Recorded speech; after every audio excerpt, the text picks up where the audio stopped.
नमस्कार। संस्कृत कक्षा में आपका स्वागत है और आज हम पढ़ने वाले हैं अपनी संस्कृत की पाठ्य पुस्तक कक्षा 8वीं की संस्कृत की पाठ्य पुस्तक से नौवा पाठ नवमा पाठा जीवन सूत्राणी यानी जीवन के सूत्र। तो ये जो पाठ है ये हमें कहाँ से लेकर दिया गया है? ये पाठ हमें महाभारत के यक्ष प्रश्न से लिया गया है। तो यक्ष प्रश्न क्या है? यक्ष प्रश्न एक ऐसा अध्याय, महाभारत का एक ऐसा हिस्सा जिसमें कि यक्ष राजा युधिष्ठिर से महाराज युधिष्ठिर से कुछ प्रश्न करता है और उसके उत्तर महाराज युधिष्ठिर देते हैं।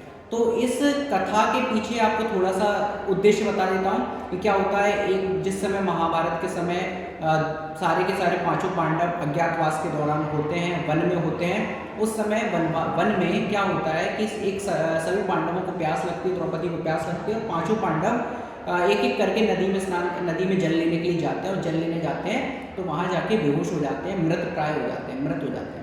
जब बाद में युधिष्ठिर देखने के लिए जाते हैं कि एक एक करके मेरे भाई गए जल लेने के लिए और वो कहाँ रह गए, तो सरोवर के निकट जाकर देखते हैं चारों भाई जो है अचेत अवस्था में पड़े होते हैं। इतने में जो होता है कि यक्ष की एक आवाज़ आती है, अदृश्य आवाज़, जो महाराज युधिष्ठिर से कहती है रुको, पानी तुम इस सरोवर से जल मत लो, क्योंकि जैसे तुम्हारे भाई अचेत हुए हैं वैसे तुम भी हो जाओगे और तुम मेरे प्रश्नों का उत्तर दोगे तो तुम्हारे पांचों भाइयों में से किसी एक को मैं, चारों भाइयों में से किसी एक को मैं जीवित कर दूंगा। तो महाराज युधिष्ठिर से वो कुछ प्रश्न पूछता है और कुछ प्रश्न इस प्रकार हैं। यक्ष सबसे पहले कहता है किम नु हित्वा प्रियो भवति, किम नु हित्वा न शोचति, किम नु हित्वार्थवान भवति, किम नु हित्वा सुखी भवेत। यानी कि किसको छोड़कर प्रियो भवति अच्छा प्रिय हो सकता है और किसको छोड़कर हमें सोचना चाहिए, किसको छोड़कर हमें रहना चाहिए और किसको छोड़कर हम सुखी हो सकते हैं। चार प्रश्न पूछे कि किसको छोड़कर हमारा प्रिय हो सकता है। तो मानम हित्वा प्रियो भवति, यानी कि सम्मान को छोड़कर हमें अपने प्रिय जनों से मिलना चाहिए। जो भी हमारा प्रिय व्यक्ति है उसके सामने हमें अपने मान सम्मान की परवाह नहीं करनी चाहिए, घमंड नहीं करना चाहिए, अपने ईगो को साइड में रख देना चाहिए। क्रोधम हित्वा न शोचति, यानी कि हमें क्रोध को छोड़कर ही सोचना चाहिए, क्रोध से कभी भी चिंता नहीं करनी चाहिए। और कामम हित्वार्थवान भवति, और काम यानी कामनाओं को छोड़कर हमें कार्य करना चाहिए। लोभम हित्वा सुखी भवेत, और लोभ को छोड़कर हम सुखी हो सकते हैं। अगला प्रश्न यक्ष करता है धान्यानाम उत्तमम किंस्वित्, धनानाम स्यात् किमुत्तमम, लाभानाम उत्तमम किम स्यात्, सुखानाम स्यात् किमुत्तमम।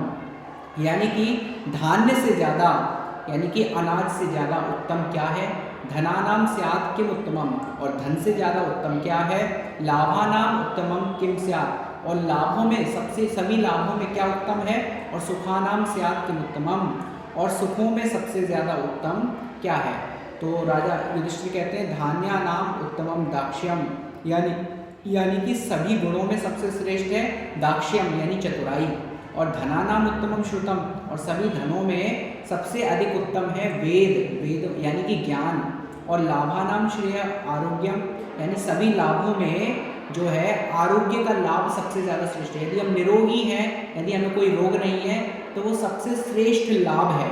और सुखानाम तुष्टि उत्तमा, और सभी सुखों में सबसे उत्तम है संतुष्टि। यदि हम संतुष्ट हैं, सेल्फ सेटिस्फाई हैं, तो उससे बड़ा सुख कोई दूसरा नहीं हो सकता। क्योंकि इस इंसान के पास सारे ऐश्वर्य, सारी सुख समृद्धि आ जाती है, लेकिन तब भी वो संतुष्ट नहीं होता सब कुछ प्राप्त करने के बाद। इसके विपरीत जो संतुष्टि प्राप्त कर लेता है वो क्या बोलते हैं हम, असंपन्नता यानी विपन्नता यानी कमी में भी अगर व्यक्ति संतुष्ट है तो उसके पास सभी सुख हैं, और जो धनवान होते हुए भी संतुष्ट नहीं है वो सबसे बड़ा दुखी है। अगला प्रश्न यक्ष करता है किंस्विद गुरुतरम भूमे, किंस्विद उच्चतरम च खात्, किंस्विद शीघ्रतरम वातात्, किंस्विद बहुतरम प्रणात्। यानी कि किंस्विद गुरुतरम भूमे, धरती से ज़्यादा बड़ा कौन है, किंस्विद उच्चतरम च खात्, आसमान से ज़्यादा ऊंचा क्या है, किंस्विद शीघ्रतरम वातात्, हवा से ज़्यादा शीघ्र क्या है, और किंस्विद बहुतरम प्रणात्, और तिनके से ज़्यादा पैना क्या है। तो युधिष्ठिर उत्तर देते हैं माता गुरुतरा भूमे, माता धरती से भी ज़्यादा बड़ी है, यानी कि माता जो होती है हमें जन्म देती है तो वो इस धरती से भी ज़्यादा महान है। खात पितोच्चतरस तथा, और आसमान से भी जो ऊंचा है वो है पिता, और मना शीघ्रतरम वातात्, हवा से भी ज़्यादा तेज चलने वाली है वो है हवा से भी तेज चलने वाला है वो है मन। यानी कि जितनी देर में हवा कहीं नहीं पहुंच पाती उतनी देर में हमारा मन वहाँ पहुँच जाता है। हम यहाँ बैठे बैठे पूरी दुनिया में किसी भी जगह पहुँच सकते हैं अपने मन के द्वारा। हमारा मन शीघ्र वहाँ पहुँच जाता है। तो हवा से तेज है मन। और चिंता बहुतरी तृणात्, चिंता जो है तिनके से भी ज़्यादा पतली है, पैनी है। अगला प्रश्न यक्ष पूछते हैं, किंस्विद प्रवसतो मित्रम किंस्विन मित्रम रहे सतः आतुरस्य च किम मित्रम किंस्विन मित्रम मर्ष्यतः। यानी प्रवास के समय मित्र कौन है? किंस्विद प्रवसतो मित्रम, जब हम बाहर यात्रा कर रहे हैं तो हमारा दोस्त कौन है? किंस्विन मित्रम गृहे सतः, और घर में रहते हुए मित्र कौन है? आतुरस्य च किम मित्रम, और आतुर यानी बीमार व्यक्ति का मित्र कौन है? और किंस्विन मित्रम मर्ष्यतः, और मरने वाले का मित्र कौन है?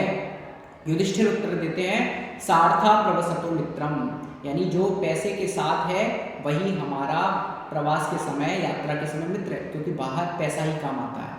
यदि हम बाहर यात्रा पे जा रहे हैं और पैसा नहीं है तो हम सुखी नहीं रह सकते, हम यात्रा संपन्न नहीं कर सकते। इसलिए बाहर निकलते समय पैसा होना चाहिए। सार्था प्रवसतो मित्रम भार्या मित्रम गृहे सता, और घर पे रहते हुए भार्या यानी कि पत्नी ही सबसे अच्छी मित्र है। और आतुरस्य भिषक मित्रम, जो आतुर व्यक्ति है, जो बीमार व्यक्ति है, उसके लिए भिषक यानी कि जो वैद्य है, जो डॉक्टर है, वही सबसे अच्छा दोस्त है। और दानम मित्रम मर्ष्यता, और मरने वाले व्यक्ति के लिए दान देना ही सबसे बड़ा मित्र है। अगला प्रश्न यक्ष पूछता है, किंस्विद एक पदम धर्म्यम किंस्विद एक पदम यशः किंस्विद एक पदम स्वर्गम किंस्विद एक पदम सुखम। यानी कि कौन सा ऐसा पद है जो धर्म का है? किंस्विद एक पदम यशः, कौन सा ऐसा पद है जो यश का है? किंस्विद एक पदम स्वर्गम, कौन सा ऐसा पद है जो स्वर्ग को देने वाला है? और किंस्विद एक पदम सुखम, कौन सा ऐसा पद है जो सुख को देने वाला है?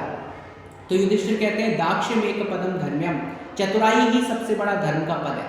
यानी हमारे अंदर चतुराई है, हमारे अंदर सोचने समझने की शक्ति है, हमारे अंदर विचारों की दक्षता है, तो वही सबसे बड़ा धर्म है। हम धर्म का पालन भी कर सकते हैं। और दान में एक पदम यशा, और सबसे अधिक यश का पद है वो है दान देकर व्यक्ति सबसे बड़ा यश पा सकता है। और सत्य में एक पदम स्वर्गम, और जो स्वर्ग को दिलाने वाला एकमात्र पद है वो है सत्य, जो सत्य का पालन करता है, अच्छे आचरण करता है, उसे स्वर्ग मिलता है। और शील में एक पदम सुखम, जो सबसे बड़ा सुख का पद है वो है शील, यानी अच्छे गुण, अच्छे संस्कार। इस प्रकार से युधिष्ठिर जो है यक्ष के सभी प्रश्नों के उत्तर देते हैं और यक्ष उससे संतुष्ट होकर चारों भाइयों को जीवित कर देते हैं। इस प्रकार से ये पाठ यहाँ पर संपूर्ण होता है। बहुत बहुत धन्यवाद।